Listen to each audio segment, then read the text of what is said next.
Hello दोस्तों, स्वागत है धीरू भाई स्टडी चैनल पर। आज हम पढ़ेंगे क्लास 10 फिजिक्स चैप्टर 1 प्रकाश के परावर्तन ऑब्जेक्टिव क्वेश्चन। प्रश्न संख्या 1। प्रकाश की किरण गमन करती है ए सीधी रेखा में, बी टेढ़ी रेखा में, सी किसी भी दिशा में, डी इनमें से कोई नहीं। आंसर ए सीधी रेखा में। प्रश्न संख्या 2। प्रकाश का वेग न्यूनतम होता है ए निर्वात में, बी जल में, सी वायु में, डी कांच में। आंसर डी कांच में। प्रश्न संख्या 3। मोटर गाड़ी के चालक के सामने लगा रहता है ए समतल दर्पण, बी उत्तल दर्पण, सी अवतल दर्पण, डी उत्तल लेंस। आंसर बी उत्तल दर्पण। प्रश्न संख्या 4। मोटर कार के हेडलाइट में किसका उपयोग होता है ए समतल दर्पण, बी उत्तल दर्पण, सी अवतल दर्पण, डी उत्तल लेंस। आंसर सी अवतल दर्पण। प्रश्न संख्या 5। समतल दर्पण द्वारा बना प्रतिबिंब होता है ए वास्तविक, बी काल्पनिक, सी दोनों, डी इनमें से कोई नहीं। आंसर बी काल्पनिक। प्रश्न संख्या 6। लेंस की क्षमता का एसआई मात्रक होता है A dioptre, B ohm, C lux, D angstrom. Answer A dioptre. प्रश्न संख्या 7। किसी किरणों का पथ दर्शाने वाले चित्रों को कहा जाता है ए किरण आरेख, बी फोकस, सी किरण पुंज, डी इनमें से सभी। आंसर ए किरण आरेख। प्रश्न संख्या 9। दो वक्रीय पृष्ठों से घिरे ठोस माध्यम को कहते हैं ए गोलीय दर्पण, बी त्रिज्या, सी गोलीय लेंस, सी समतल दर्पण। आंसर ए गोलीय दर्पण। प्रश्न संख्या 10। प्रकाश के किरणों के समूह को कहते हैं ए प्रकाश स्रोत, बी किरण पुंज, सी प्रदीप्त, डी प्रकीर्णन। आंसर बी किरण पुंज। प्रश्न संख्या 11। उत्तल लेंस की क्षमता होती है ए ऋणात्मक, बी धनात्मक, सी ए और बी दोनों, डी इनमें से कोई नहीं। आंसर बी धनात्मक। प्रश्न संख्या 12। अवतल लेंस की क्षमता होती है ए ऋणात्मक, बी धनात्मक, सी ए और बी दोनों, डी इनमें से कोई नहीं। आंसर ए ऋणात्मक। प्रश्न संख्या 14। उत्तल लेंस को कहते हैं ए अभिसारी लेंस, बी समतल लेंस, सी अपसारी लेंस, डी इनमें से कोई नहीं। आंसर ए अभिसारी लेंस। प्रश्न संख्या 14। अवतल लेंस को कहते हैं ए अभिसारी लेंस, बी समतल लेंस, सी अपसारी लेंस, डी इनमें से कोई नहीं। आंसर सी अपसारी लेंस। प्रश्न संख्या 15। निम्न में से कौन सा पदार्थ लेंस बनाने के लिए प्रयुक्त नहीं किया जा सकता है ए जल, बी कांच, सी प्लास्टिक, डी मिट्टी। आंसर डी मिट्टी। प्रश्न संख्या 16। किसी दर्पण से हमेशा वस्तु से छोटा प्रतिबिंब प्राप्त होता है ए समतल, बी उत्तल, सी अवतल, डी कोई नहीं। आंसर बी उत्तल। प्रश्न संख्या 17। किसी दर्पण से वस्तु का बड़ा प्रतिबिंब बनता है ए समतल, बी अवतल, सी उत्तल, डी कोई नहीं। आंसर बी अवतल।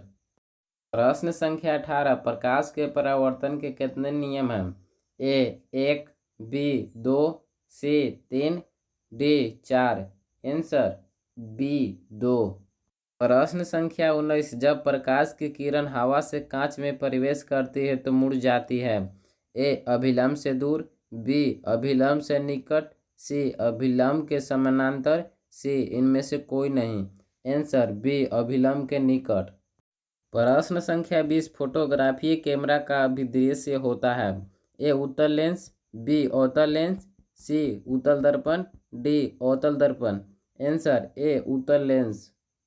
प्रश्न संख्या 21। साइड मिरर के रूप में प्रयुक्त होता है ए अवतल दर्पण, बी उत्तल दर्पण, सी उत्तल लेंस, डी प्रिज्म।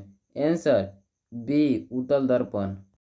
प्रश्न संख्या 22। उत्तल लेंस से बना प्रतिबिंब होता है ए बराबर और सीधा, बी वास्तविक और उल्टा, सी वास्तविक और सीधा, डी इनमें से कोई नहीं। आंसर बी वास्तविक और उल्टा। प्रश्न संख्या 23। निर्गत किरण एवं अभिलंब के बीच के कोण को कहते हैं ए आपतन कोण, बी परावर्तन कोण, सी निर्गत कोण, डी इनमें से कोई नहीं। आंसर सी निर्गत कोण। प्रश्न संख्या 24 सूक्ष्मदर्शी में किसका उपयोग होता है? ए अवतल दर्पण, बी उत्तल दर्पण, सी अवतल लेंस, डी उत्तल लेंस। आंसर डी उत्तल लेंस। प्रश्न संख्या 25 किस लेंस के द्वारा सिर्फ काल्पनिक प्रतिबिंब बनता है? ए उत्तल लेंस, बी अवतल लेंस, सी बाइफोकल लेंस, डी इनमें से कोई नहीं।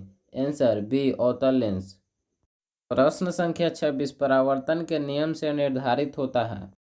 ए आपतन कोण परावर्तन कोण के बराबर, बी परावर्तन कोण आपतन कोण के बराबर, सी आपतन कोण विचलन कोण के बराबर, डी इनमें से कोई नहीं। आंसर बी परावर्तन कोण आपतन कोण के बराबर। प्रश्न संख्या 27 काल्पनिक प्रतिबिंब होता है। ए सीधा, बी उल्टा, सी दोनों, डी कोई नहीं। आंसर ए सीधा। प्रश्न संख्या 28 लेंस में मुख्य फोकस की संख्या कितनी होती है? ए 2, बी 1, सी 3, डी कोई नहीं। Answer A 2।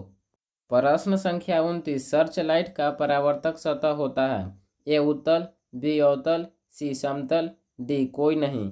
आंसर बी अवतल। प्रश्न संख्या 30 दाढ़ी बनाने में कौन सा दर्पण प्रयुक्त होता है? ए समतल, बी उत्तल, सी अवतल, डी कोई नहीं। आंसर सी अवतल। प्रश्न संख्या 31 सोलर कुकर में प्रयोग किया जाता है। ए अवतल दर्पण का, बी उत्तल दर्पण का, सी समतल दर्पण का, डी उत्तल तथा अवतल दर्पण का। आंसर ए अवतल दर्पण का। प्रश्न संख्या 32 पतले लेंस की आवर्धन क्षमता होती है। ए कम, बी अधिक, सी संतुलित, डी सभी। आंसर ए कम। प्रश्न संख्या 33 मोटे लेंस की आवर्धन क्षमता होती है। ए कम, बी अधिक, सी संतुलित, डी कोई नहीं। आंसर बी अधिक। प्रश्न संख्या 34 अवतल दर्पण के सामने अनंत पर रखे बिंदु का प्रतिबिंब की स्थिति होती है। ए वक्रता केंद्र पर, बी अनंत पर, सी ध्रुव पर, डी फोकस पर। आंसर डी फोकस पर। प्रश्न संख्या 35 अवतल दर्पण के मुख्य फोकस पर रखे बीम का प्रतिबिंब की स्थिति होती है। ए वक्रता केंद्र पर, बी मध्य बिंदु पर, सी अनंत पर, डी सभी पर। आंसर सी अनंत पर। इस वीडियो से सहमत हैं तो दोस्तों को शेयर करें एंड लाइक सब्सक्राइब करें। फिर मिलेंगे नेक्स्ट वीडियो में, तब तक के लिए जय हिंद जय भारत।